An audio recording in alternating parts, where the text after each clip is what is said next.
جب انسان کی موت ہو جاتی ہے 3 چیزیں جاری رہتی ہیں اس کے عمل میں سے. صدقۃ جاریۃ، جو اس نے صدقہ چھوڑا جو ہمیشہ چلتا رہے گا. ولد صالح یدعو لہ، نیک اولاد جو اس کے لیے دعائیں مانگتی رہے گی. علم ينتفع به، وہ علم جس سے لوگ فائدہ اٹھاتے رہیں گے. اب لوگ کہتے ہیں اس میں ایصال ثواب کہاں سے آ گیا؟ اس سے بھی واضح ایک اور حدیث ہے جس میں آتا ہے ایک صحابی نے نبی سے عرض کیا یا رسول اللہ، ایک صحابیہ نے عرض کیا میری والدہ کا انتقال ہو گیا ہے، افاتصدق عنہا، کیا میں والدہ کی طرف سے صدقہ کر سکتی ہوں؟ آپ نے فرمایا ہاں.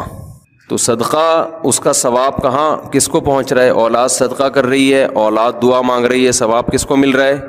والدین کو مل رہا ہے. تو اسی سے فقہا نے استدلال کیا کہ صدقہ چونکہ ایک نیکی ہے تو کوئی بھی نیکی کر کے مرحوم والدین کو پہنچائی جا سکتی ہے.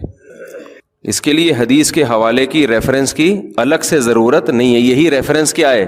کافی ہے. اب لوگ کیا کرتے ہیں مسجد میں دریاں بچھا دیں، بھئی اس کا ثواب کس کو ملے گا؟ والدین کو. تو بعض لوگوں کو اشکال ہے کہ یہ دریاں بچھانا کہاں سے حدیث سے ثابت ہے؟ بھئی جب صدقہ کہہ دیا تو نیکی آ گئی نا، اس میں ہر نیکی آ گئی اس کے اندر. اس میں قرآن کی تلاوت کرنا بھی آ گیا، اس میں کسی غریب کو کھانا کھلانا بھی آ گیا، اس میں یتیم خانے میں پیسے جمع کرانا بھی آ گیا، اس میں یتیم خانہ بنانا بھی آ گیا، اس میں کسی مدرسے کے ساتھ تعاون کرنا بھی آ گیا، اس میں 2 رکعت نفل نماز پڑھنا بھی آ گیا. کیونکہ اگر آپ کہتے ہو کہ یہ سب کچھ نہیں ہے، حدیث دکھاؤ تو حدیث میں تو کنواں کھودنے کا تذکرہ ہے، پھر کنویں کے علاوہ تو کوئی ثواب پہنچے گا ہی نہیں.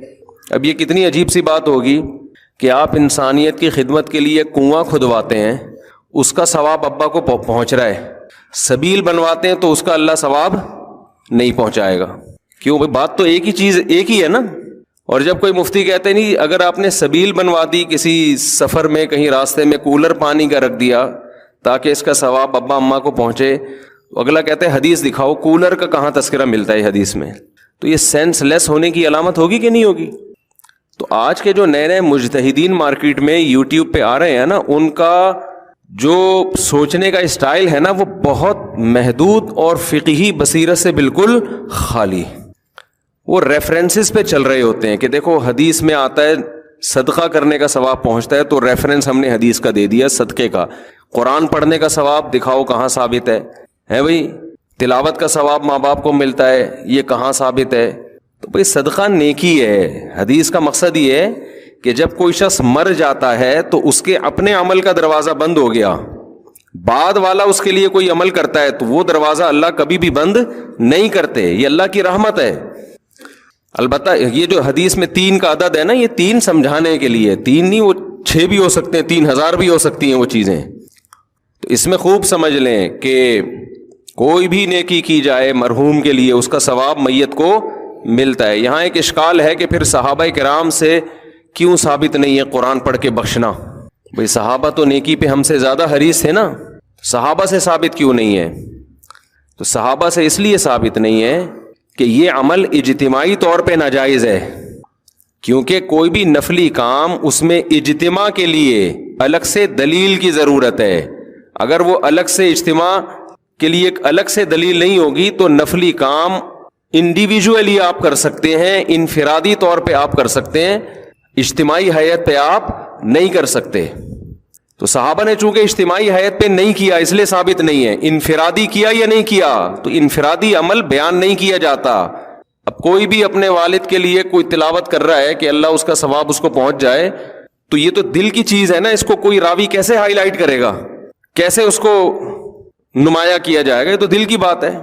تو کتنے صحابہ نے نیک اعمال کیے، یہ ثابت ہے کہ انہوں نے فلاں عمل بھی کیا، فلاں عمل بھی کیا، فلاں عمل بھی کیا. اب دل میں کیا نیت تھی؟ اپنے والدین کو ثواب پہنچانا چاہتے تھے یا نہیں؟ یہ نیت یہ وہ جانے، اللہ جانے. ایسے تھوڑی ہوتا تھا کہ یہ پنکھا ابا کے ثواب کے لیے لکھتے تھوڑی تھے لوگ، دل میں نیت ہوتی تھی. اس سے یہ بھی پتہ چل گیا کہ قرآن پڑھنا اپنے والدین کے اس کو ثواب پہنچانے کے لیے جائز ہے، لیکن ایصال ثواب کے لیے قرآن خوانی جائز نہیں ہے. سمجھتے ہیں کہ نہیں سمجھتے؟ There are 2 types of قرآن خوانی. قرآن خوانی جو اجتماعی سطح پہ ہوتی ہے نا، پبلک آتی ہے، سب قرآن پڑھتے ہیں، تو کتنی قسمیں ہیں اس کی؟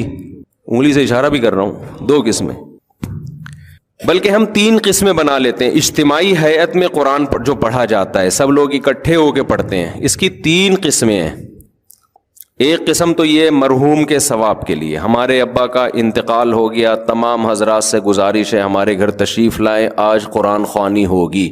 یہ عمل بدعت ہے، ناجائز ہے، کیونکہ اس طرح اجتماعی ہیئت پہ قرآن پڑھنا بطور عبادت کے پڑھا جا رہا ہے ثواب پہنچانے کے لیے، اور نفلی کام میں عبادت اجتماعی سطح پہ جب آپ کرتے ہیں اس کے لیے الگ سے قرآن و سنت میں دلیل کی ہمیں ضرورت ہے۔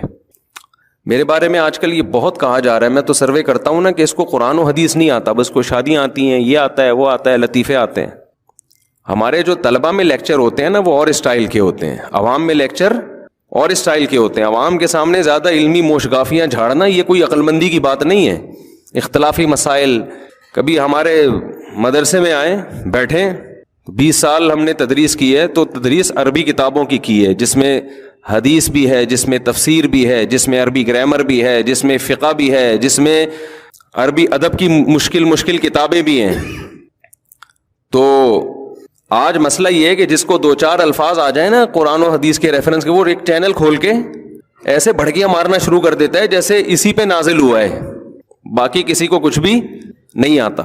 تو خیر ہم اپنے ٹاپک کی طرف آتے ہیں۔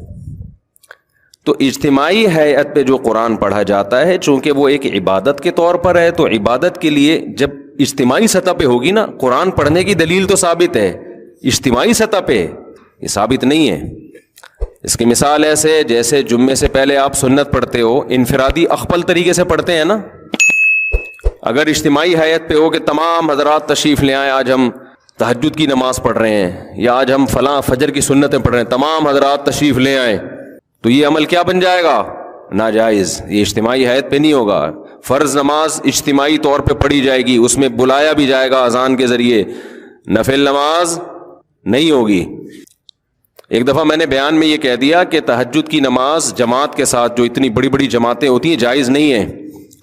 تو نیچے لوگوں کے کمنٹس آئے ہوئے تھے، لو جی ایک نیا مسئلہ آ گیا، تہجد بغیر، پھر پوچھنے لگے اس کی دلیل کیا ہے، کوئی حدیث کا ریفرنس تو دیا نہیں مفتی صاحب نے، بس مسئلہ بتا دیا۔ اتنے نیچے نیگیٹو کمنٹس کہ ان لوگوں کو یہ اپنے فرقے کے گول کیپر ہیں، یہ اپنے فرقے کو پھیلانے کی کوشش کر رہے ہیں، دیکھو بغیر دلیل کے۔ جس بیچارے کو یہ نہ پتا ہو، جن بیچاروں کو کہ دلیل اس کے ذمے ہوتی ہے تو دعویٰ کرتا ہے، دلیل کس کے ذمے ہوتی ہے؟ جو دعویٰ کرتا ہے۔ جو دعویٰ کرے گا نا کہ تہجد کی جماعت اتنی بڑی ہیئت کے ساتھ کہ پبلک کو بلا کے اکٹھے جماعت کرائی جائے، وہ ایک نیا مسئلہ بیان کر رہا ہے، اس سے ہم پوچھیں گے قرآن و سنت سے اس کا ثبوت دکھاؤ، کہیں بھی نہیں ہے۔ تو دلیل اس کے ذمے جو اس عمل کو جائز کہہ رہا ہے، جو ناجائز کہہ رہا ہے اس کے ذمے ریفرنس پیش کرنا نہیں ہے، وہ بغیر ریفرنس کے اس کی بات زیادہ مضبوط ہے۔ نہیں آئی میرا غلط بات سمجھ؟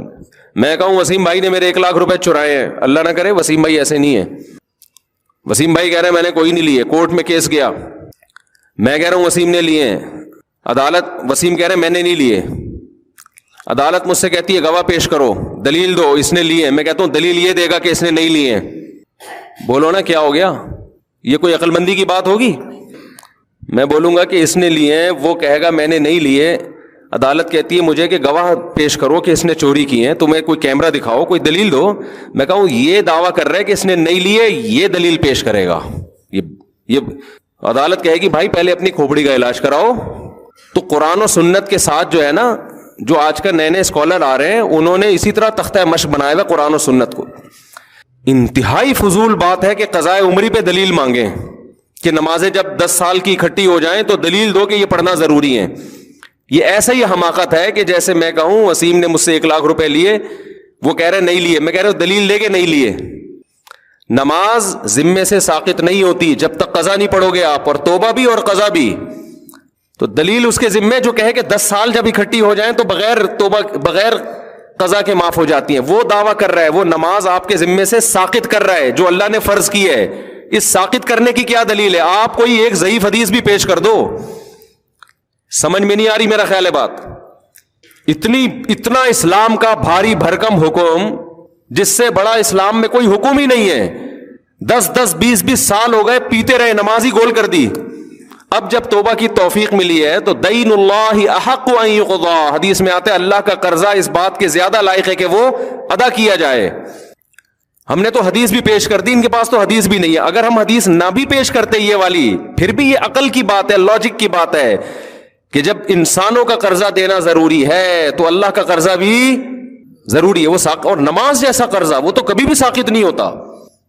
نبی صلی اللہ علیہ وسلم سے میدان جنگ میں نماز قضا ہوئی، کیونکہ اس وقت میدان جنگ میں نماز کیسے پڑھی جائے گی یہ طریقہ نازل نہیں ہوا تھا. آپ نے پہلے اس کو قضا پڑھی ہے آپ نے، اس کے بعد بقیہ نمازیں پڑھی ہیں آپ نے. تو مدعی کون ہے جو یہ کہے کہ اتنی ساری نمازیں جب ذمے میں رہ جائیں گی تو وہ قضا پڑھے بغیر ہی معاف ہو جائیں گی؟ یہ شخص دعویٰ کر رہا ہے. اس سے ہم کہتے ہیں کہ اندھی تقلید مت کرو اپنے باپ داداؤں کی، آپ قرآن و سنت سے اس کا حوالہ پیش کرو. سمجھ میں آ رہی ہے بات؟ چاروں ائمہ کا، تمام فقہا کا اتفاق ہے کہ جب نماز ذمے میں جب قضا کر دی آپ نے تو توبہ اس بات کی کرنی پڑے گی کہ وقت پہ کیوں نہیں پڑی. لوگ کہتے ہیں نا توبہ سے تو گناہ معاف ہو جاتا ہے، تو گناہ معاف ہو جائے گا، لیکن وہ جو آپ کے ذمے نماز واجب ہوئی ہے وہ معاف قضا کے بغیر نہیں ہوگی. سمجھتے ہو کہ نہیں سمجھتے؟ لیکن وہ آپ دیکھو کتنا قضائے عمری پہ تماشا بنایا آج کل نئے نئے اسکالرز نے کہ قضائے عمری بس اللہ غفور الرحیم ہے. اللہ پہ تم ایک چیز ڈال رہے ہو بغیر دلیل کے، اللہ غفور الرحیم ہے، اتنا یہ کافی نہیں ہے کہ 10 سال کی نمازیں وہ جو آپ نے ٹائم پہ نہیں پڑھی وہ معاف کرنے کے لیے تیار ہے. یہ مطلب ہے غفور الرحیم کا. یہ مطلب نہیں ہے کہ جو اس کا حق ہے وہ بھی آپ پی جاؤ گے، وہ تو آپ کو دینا پڑے گا. زکاتیں بھی ذمے سے ساقط نہیں ہوتی. 20 سال زکات نہیں دی تو 20 سال کی زکاتیں بولو دینی پڑیں گی. رمضان کے روزے چھوڑ دیے ادا کرنے پڑیں گے. حائضہ عورت سے اللہ نے نماز کو ساقط کر دیا، اس پر فرضی نہیں ہوتی، لہذا اس کو پڑھنے کا حکم نہیں ہے. اس کا تقاضا یہ تھا کہ روزہ بھی اللہ نے اس سے ساقط کیا نا، ہونا یہ چاہیے تھا روزہ بھی معاف کر دیا جاتا، لیکن اللہ نے روزہ معاف نہیں کیا. تو یہ بتانے کے لیے کہ فرض میں اصل تو یہی ہے کہ قضا کیا جائے گا، چاہے اللہ کے کہنے سے ہی قضا کیا ہو. نماز میں اللہ نے اس کو چھوٹ دی ہے، لیکن وہ چھوٹ بھی اس لیے کہ وہ اللہ کے آرڈر پہ چھوڑ رہی ہے. آپ نے جو 10 سال نمازیں پی ہیں وہ اللہ کے کہنے پہ نہیں چھوڑی ہیں. بعض لوگ یہ دلیل دیتے ہیں کہ ما جعل علیکم فی الدین من حرج، اللہ نے دین میں تنگی نہیں رکھی ہے، تو 10 20 30 سال کی نمازیں قضا لگانا یہ تو حرج ہے دین میں. واقعی حرج ہے، 30 سال کی نمازوں کا کسی کو حکم دینا پڑے، لیکن یہ حرج اس وقت ہے جب 30 سال کی نمازیں آپ اس سے ایک دن میں پڑھوائیں. جب آپ 30 سال کی نمازوں کے لیے 30 سال کا ٹائم دے رہے ہیں اس کو، یا 10 سال کا ٹائم دے رہے ہیں، پھر تھوڑی حرج ہے. تو یہ نئے نئے اسکالرز کو سننا چھوڑ دو خدا کے واسطے، یہ تمہیں جہنم کی آگ کی طرف لے کے جائیں گے. ریفرنسز ہیں ان کے پاس، قرآن حدیث آتا باتا ان کو کچھ بھی نہیں ہے. میں جو اتنا چیختا ہوں نا مجتہدین کو فالو کرو، ابو حنیفہ، مالک، شافعی، احمد بن حنبل، یہ اس لیے کہ تم ان لوگوں سے بچو، اپنے فرقے کے گول کیپر کے طور پہ نہیں. فوراً جب ہم کوئی بات کرتے ہیں نا تو فوراً یہ کہ یہ تو اپنے فرقے کے کیا ہیں، گول کیپر ہیں. یہ بات غیر مسلم بھی کرتا ہے. جب آپ اسلام کے برحق ہونے کی بات کرتے ہو کہتے ہیں یہ تو چونکہ مسلم ہے لہذا اس نے کس کو سپورٹ کرنا ہے، اسلام کو. بھائی ہم مسلم ہونے کی وجہ سے اسلام کو سپورٹ نہیں کر رہے، اسلام کے مدلل ہونے کی وجہ سے مسلم ہیں. اسلام کے علاوہ ہمیں کوئی سمجھ میں ہی نہیں آتا. تو ہم تو چاروں ائمہ کے قائل ہیں نا کہ ان چاروں فقہ میں سے کسی ایک کو فالو کرو. اس لیے نہیں کہ ہم ان میں سے ایک کو فالو کرتے ہیں، بلکہ اس لیے کہ ہم فالو اس لیے کرتے ہیں کہ ان کا فقہ مدلل ہے، اس میں قرآن و حدیث کو صحیح طرح سے سمجھا گیا ہے، اور اس میں امت اختلاف اور انتشار سے بچے گی. اس کے علاوہ جتنے پیکج امت کو جوڑنے کے لیے دیے جا رہے ہیں وہ امت کو جوڑنے کے بجائے توڑ رہے ہیں. سمجھ میں آ رہی ہے بات کہ نہیں آ رہی؟ وہ پیکج بڑے جاندار، شاندار اور پرکشش، لیکن ان پیکجز پہ جب آپ عمل کریں گے نا تو اس میں ٹوٹنے کا عمل بڑھتا چلا جائے گا. ہر اسکالر ایک نیا فرقہ ہے اور دعویٰ یہ کرتا ہے کہ میں قرآن و حدیث کے علاوہ کسی چیز کو نہیں مانتا، لیکن 4 اسکالر ہوں گے تو چاروں کی الگ الگ رائے، 5واں ہوگا تو اس کی الگ رائے، 6واں ہوگا تو اس کی الگ رائے. چند چیزوں میں متفق ہوتے ہیں، باقی ہر چیز میں الگ ہیں. تو یہ امت کا ویسے ہی بیڑا غرق ہونے والا ہے جس طرح سے ابھی چل رہا ہے نا حساب کتاب. اور ان جدید جتنے اسکالرز ہیں نا ان میں ایک چیز کامن ہے، قضاء عمری کا سب کیا کرتے ہیں؟ انکار. قدیم جتنے اسکالرز ہیں مذہب کے ان میں ایک چیز قدر مشترک ہے، قضاء عمری کا کوئی بھی انکار نہیں کرتا. قضاء عمری سمجھتے ہیں کہ نہیں سمجھتے؟ تو کہاں ہم ابھی آتے ہیں اس دوبارہ سے اصل ٹاپک کی طرف آؤں گا میں. تو وہ میں کہہ رہا تھا کہ اجتماعی حیت پہ قرآن خوانی کیا ہے میرے بھائی؟ بولو نا. جائز نہیں ہے. کیوں جائز نہیں ہے؟ جب اجتماعی سطح پہ کوئی عمل کرتے ہیں, جیسے تہجد ہے, تہجد میں نبی صلی اللہ علیہ وسلم نے لوگوں کو جمع کر کے کبھی نہیں بلایا, کوئی ایسی روایت نہیں ہے. ہمیشہ آپ نے تہجد پڑھی, 1 2 3 4 صحابہ آپ کے ساتھ شامل ہو گئے, یہ جائز ہے, ہم بھی اس کو جائز کہتے ہیں. امام ابو حنیفہ کو چونکہ قرآن و سنت بہت اچھی طرح سے آتا تھا, لہذا اس عمل کو امام حنیفہ جائز کہتے ہیں. بھائی اتفاقی طور پر کوئی تہجد کے لیے کھڑا ہوا ہے, 2 4 آدمی اس کے پیچھے آ جائیں, اعلان کر کے کہ فلاں اتنے بج کے اتنے منٹ پہ ہمارے یہاں تہجد کی نماز ہوگی, تمام حضرات تشریف لے آئیں. اس کا ثبوت ہمیں قرآن و سنت میں نہیں ملتا, صرف رمضان میں حضرت عمر کے عمل سے ملتا ہے, تراویح جس کو کہا جاتا ہے, اس لیے اس کو نام بھی الگ دیا گیا. سمجھتے ہو کہ نہیں سمجھتے؟ اس میں اجتماعی حیت. اور حضرت عمر نے کیوں؟ اس لیے کہ نبی نے یہ رمضان میں 3 دن کیا, پھر چھوڑ دیا تاکہ فرض نہ ہو جائے. تو حضرت عمر سمجھتے تھے کہ آپ نے اس لیے چھوڑا فرض نہ ہو جائے, یہ اس کی علامت ہے, آپ اس کو زندہ رکھنا چاہتے تھے. تو اب فرضیت کا امکان ختم ہو گیا, لہذا حضرت عمر نے اس عمل کو دوبارہ شروع کرا دیا. تو رمضان گیا اور وہ تراویح کی نماز گئی. اس میں قیام اللیل کا بھی ہمیں ثبوت نہیں ملتا کہ الگ سے پھر رات کو اجتماعی حیت پہ نماز پڑھی جائے. تو قرآن خوانی کیا عمل ہے میرے بھائی؟ غلط ہے, اس کو ترک کر دینا چاہیے. جب کسی کا انتقال ہو جائے تو آپ اخپل طریقے سے, سب سے بہتر تو وہ چیز ہے جو منصوص ہے, جس کا حدیث میں صراحتاً ذکر ہے, وہ صدقہ خیرات ہے. سب سے بہتر وہ ہے. اس کو آج کل لوگ فوکس نہیں کر رہے, قرآن خوانیوں پہ پورا زور لگایا ہوا ہے, اور پھر اس میں دیگیں چلتی ہیں, کھانے چلتے ہیں, لوگ آتے ہیں, بوٹیاں پھوڑ رہے ہوتے ہیں, ایک عجیب ہی منظر ہوتا ہے. ولیمے اور میت کا فرق کیا ہو گیا؟ ختم. تو یہ پھوڑنے پھاڑنے کے ٹائم نہیں ہے. یہ اخپل طریقے سے چپکے سے غریب کو صدقہ کر دو, اور اپنے طور پہ کوئی تلاوت کرنا چاہے تو اس میں بھی کوئی حرج نہیں ہے. اگرچہ تلاوت میں فقہا کا اختلاف ہے, لیکن صدقے میں سب کا کیا ہے؟ اتفاق ہے. تو دیر آر کتنی ٹائپس آف 3. ایک تو ایصال ثواب کے لیے قرآن خوانی, وہ جائز نہیں ہے. دوسرا قرآن خوانی کی قسم ہے برکت کے لیے قرآن خوانی.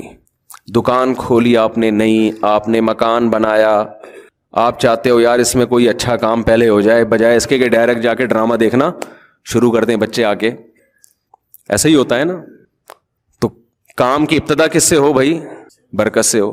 اور کوئی بھی شیطانی اثرات ہوں, اس سے یہ گھر پاک ہو جائے, تو اس کے لیے قرآن خوانی کی جاتی ہے. تو برکت کے لیے قرآن خوانی چونکہ عبادت کے طور پہ نہیں ہے, وہ از قبیل رقیہ ہے. رقیہ سمجھتے ہیں وہ کیا ہے؟ دم جسے کہتے ہیں, رقیہ. تو رقیہ ایک علاج کی قسم ہے. علاج کے لیے قرآن و سنت سے ثبوت کی ضرورت نہیں ہوتی. جیسے آپ نے کہا بھائی فلاں آیت پڑھ کے مجھ پہ دم کر دیں, مجھے بڑا فائدہ ہوتا ہے, تو اب اس کے لیے ثبوت کی ضرورت نہیں ہے. تو جیسے ایک صحابی رسول نے کسی پہ جن تھا تو سورہ فاتحہ پڑھ کے دم کر دیا, تو ان کو تو نہیں پتا تھا کہ اس سے فائدہ ہوگا, نہ نبی سے انہوں نے پوچھا تھا. بعد میں اطلاع ملی تو آپ نے فرمایا کہ یہ تو رقیہ ہے, سورہ فاتحہ تو اس سے تو فائدہ ہوتا ہے. یا سورہ بقرہ کا ورد کرا لیا گھر کے اندر. سمجھتے ہو حدیث میں آتا ہے سورہ بقرہ جس گھر میں پڑھی جاتی ہے اس گھر میں شیاطین نہیں آتے, حدیث کا مفہوم ہے. تو یہ بذات خود یہ جائز عمل ہے برکت کے لیے. لیکن بعض علماء کی رائے یہ ہے کہ لوگ برکت والی قرآن خوانی اور ایصال ثواب والی قرآن خوانی میں فرق نہیں کرتے, تو یہ والی قرآن خوانی ذریعہ بنتی ہے وہ والی قرآن خوانی کا. سمجھ میں آ رہی ہے بات؟ یہ ذریعہ بنتی ہے کس چیز کا؟ ایک بدعت کا. ایک بات تو یہ. دوسری بات یہ کہ یہ جو برکت کے لیے قرآن خوانی عام طور پہ گھروں میں ہوتی ہیں, مدرسوں سے بچوں کو بلایا جاتا ہے, بچے بیچارے کھاپے کی نیت سے آتے ہیں, وہ صحیح طرح پڑھتے بھی نہیں ہیں, انتظار کر رہے ہوتے ہیں کھانے میں کیا ملے گا. ابے فلاں کے یہاں گئے تھے, ایسی مزے کی نہاری کھلائی تھی, اس کی بریانی میں بوٹیاں ہی نہیں ہیں, گوشت ایسا ہے, تو برکت گئی تیل لینے. یہ قسم کا قرآن کے ساتھ کھاپے کا ذریعہ ہے. یہ قسم کا بچوں کی عادتیں بھی خراب ہوتی ہیں اس سے. مفت کی عادت پڑتی ہے بچوں کو. محتمم کے اپنے مزے ہوتے ہیں کہ فری پھوکٹ میں آج ایک ٹائم کا کھانا کیا ہو گیا ہمارا, بچ گیا. اور پھر دینی مدارس کے جو طلبہ ہیں ان کا وقت انتہائی قیمتی ہے. اگر وہ واقعی طالب علم ہے اس کو چاہیے اپنے وقت کو کیا سمجھے؟ قیمتی. ادھر سے دعوت آ رہی ہے, ادھر قرآن خوانی میں جا رہا ہے, ادھر سے دعوت آ رہی ہے, ادھر. یہ دینی مدرسوں کے طلبہ کے وقار کے خلاف ہے. ہمارے حضرت فرمایا کرتے تھے کہ علماء یا طلبہ ان کی مثال ایسے ہے جیسے بوتل پانی سے بھر لی فل, ایک بلبلہ بھی نہیں ہے اس میں, اب آپ اس میں اگر پانی کا ایک قطرہ بھی ڈالیں گے نا تو پرانا ایک قطرہ نکالنا پڑے گا، پھر نیا قطرہ ایڈجسٹ ہوگا اس میں.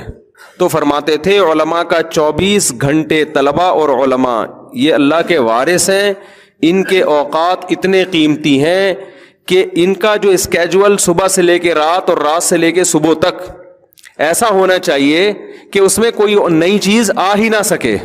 اس میں اگر کوئی نئی چیز آئے تو پرانا کوئی کام ڈسٹرب ہو، اس میں کوئی پرانے کام کو آگے پیچھے کرنا پڑے. تو اب یہ دیکھا جائے گا کہ پرانا زیادہ امپورٹنٹ ہے یا نیا زیادہ امپورٹنٹ ہے. اگر نیا کام ایسا آ گیا ہے کہ پرانے کام کا نقصان کرنا پڑ رہا ہے، پھر تو نیا کام اس میں ڈالیں اپنے اسکیجول میں، اور پرانے کو کیا کر دیں، ایک دن کے لیے ناغا کر دیں. اور اگر نیا والا پرانے والے سے زیادہ امپورٹنٹ نہیں ہے تو نئے والے کو کیا کر دیں، کینسل، ہٹا دیں اس کو. سمجھ میں نہیں آ رہی بات؟ اب آپ کہیں گے 24 گھنٹے کا ایسا اسکیجول، یہ تو آدمی ڈپریشن کا مریض بن جائے گا. بھائی صبح سے لے کے رات، رات سے لے کے صبح تک تو ڈپریشن کا مریض نہیں بنے گا. ڈپریشن ختم کرنے والی چیزیں بھی اس میں کیا ہوں گی، اسی میں شامل ہوں گی نا.